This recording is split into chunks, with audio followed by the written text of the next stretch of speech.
10 ఏళ్ల కేసీఆర్ పాలన తెలంగాణను అగ్రపథాన నిలిపింది. స్వరాష్ట్ర ఆవిర్భావం నుంచే ఆర్థిక ప్రగతి పరుగులు తీసింది. బీఆర్ఎస్ హయాంలో కొత్త శిఖరాలను అధిరోహించింది. కానీ కాంగ్రెస్ పాలనలో మళ్లీ అభివృద్ధి తిర్లమర్లైంది. ఇదెవరో చెప్తున్న మాటలు కాదు. స్వయాన కాంగ్రెస్ సర్కారు విడుదల చేసిన రాష్ట్ర గణాంక నివేదిక 2024 స్పష్టం చేస్తోంది. సీఎం రేవంత్ సహా ఇతర నేతలు చేస్తున్న విమర్శలకు మూతో జవాబిచ్చింది.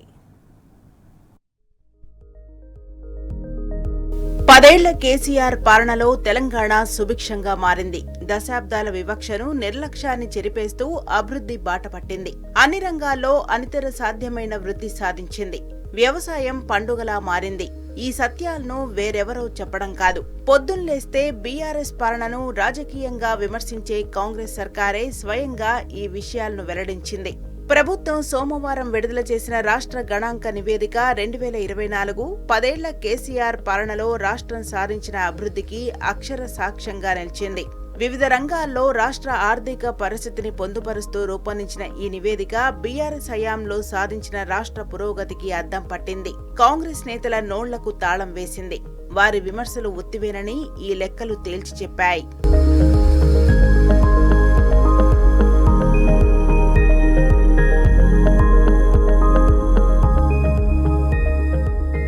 తెలంగాణ రాష్ట్ర ప్రణాళిక విభాగం ఆధ్వర్యంలో రూపొందించిన తెలంగాణ స్టేట్ స్టాటిస్టికల్ అబ్స్ట్రాక్ట్ పుస్తకాన్ని డాక్టర్ బిఆర్ అంబేద్కర్ రాష్ట్ర సచివాలయంలో డిప్యూటీ సీఎం భట్టి విక్రమార్క ఆవిష్కరించారు.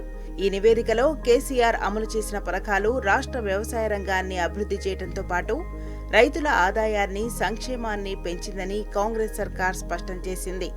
ఇందుకోసం ప్రభుత్వం కాళేశ్వరం, మిషన్ కాకతీయ, 24 గంటల ఉచిత విద్యుత్, రైతు బంధు పెట్టుబడి సాయం పథకం, రైతు బీమా పథకాలను ప్రతిష్టాత్మకంగా అమలు చేసినట్టు వెల్లడించింది.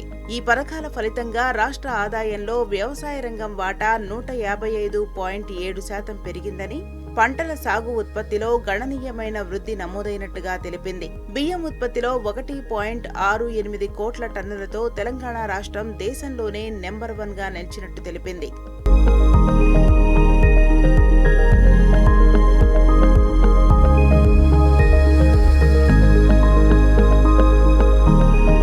కేసీఆర్ పాలనలో రాష్ట్రంలో ఆర్థికాభివృద్ధి గణనీయంగా జరిగిందని కాంగ్రెస్ సర్కార్ నివేదిక స్పష్టం చేసింది. దేశ సగటుతో పోల్చుకుంటే తెలంగాణ అధికంగా, వేగంగా వృద్ధిని నమోదు చేసినట్టు గణాంకాలు స్పష్టం చేశాయి. తలసరి ఆదాయంలోనూ తెలంగాణ అగ్రభాగాన నిలిచినట్టు వెల్లడైంది.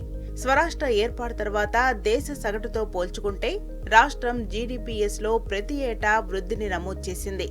2023-24లో తెలంగాణ జీఎస్డీపీ 15,01,981 కోట్ల రూపాయలతో 14.5% వృద్ధి నమోదైందని వెల్లడించింది. జీఎస్డీపీ వృద్ధిలో నాన్ స్పెషల్ కేటగిరీ రాష్ట్రాల్లో తెలంగాణ రాష్ట్రం నెంబర్ 1గా నిలిచినట్టు నివేదిక తేల్చి చెప్పింది. 2014-15లో 5,05,849 కోట్లుగా ఉన్న తెలంగాణ జీఎస్డీపీ 2023-24లో 196.9% వృద్ధితో 15,01,981 కోట్లుగా నమోదైంది. అదే సమయంలో దేశ జీడీపీ వృద్ధి మాత్రం 134.89%గానే ఉంది. తెలంగాణ ఏర్పాటు అనంతరం 12.9% సగటు జీఎస్ఓపీ వృద్ధితో దేశ సగటు వృద్ధి రేటు 10.3 కన్నా 2.6% అధికంగా రాష్ట్రంలో నమోదైంది. 2014-15 నుంచి 2023-24 మధ్య రాష్ట్ర జీఎస్డీపీ వృద్ధి రేటు 12.9%తో అన్ని దక్షిణాది రాష్ట్రాలను అధిగమించింది. దేశ జీడీపీలో తెలంగాణ వాటా 2014-15లో 4.1% ఉండగా 2023-24లో 5.1%కి పెరిగింది.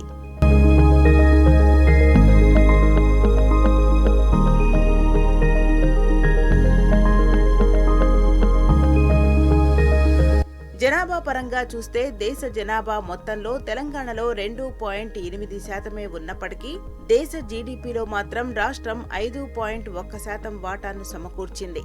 2023-24లో దేశ తలసరి ఆదాయం 1,84,205 రూపాయలు ఉండగా తెలంగాణలో 3,56,564తో నాన్ స్పెషల్ కేటగిరీ రాష్ట్రాల్లో అగ్రభాగాన నిలిచింది. అటు 2014-15లో రాష్ట్రంలో ధాన్యం ఉత్పత్తి 68.17 లక్షల టన్నులు ఉండగా 2023-24లో 260.88 లక్షల టన్నులకు పెరిగింది. వరి సాగు 2014-15లో 34.97 లక్షల ఎకరాలు కాగా 2023-24లో 1.18 కోట్ల ఎకరాలకు పెరిగింది. 2014-15లో రాష్ట్రంలో సాగు విస్తీర్ణం 1.31 కోట్ల ఎకరాలు ఉండగా 2023-24లో ఏకంగా 2.09 కోట్ల ఎకరాలకు పెరిగింది.